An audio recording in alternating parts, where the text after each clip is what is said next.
Встречайте, Эрлан Багнасонов, Шашкуч.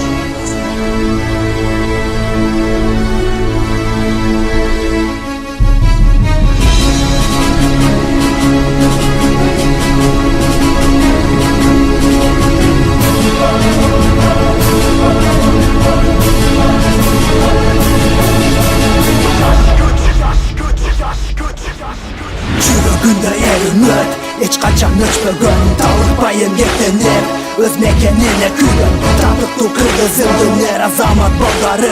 желегін көтеріп шықты көкіректі талқаны атылған оттай шыққан ешқашан қайтпаған ер ұрыш аймашта ешқашан жығылбаған Дания Жаныбек тілек шықты қырғыздан башында ақ алпағы бірінде де шақырған жас күш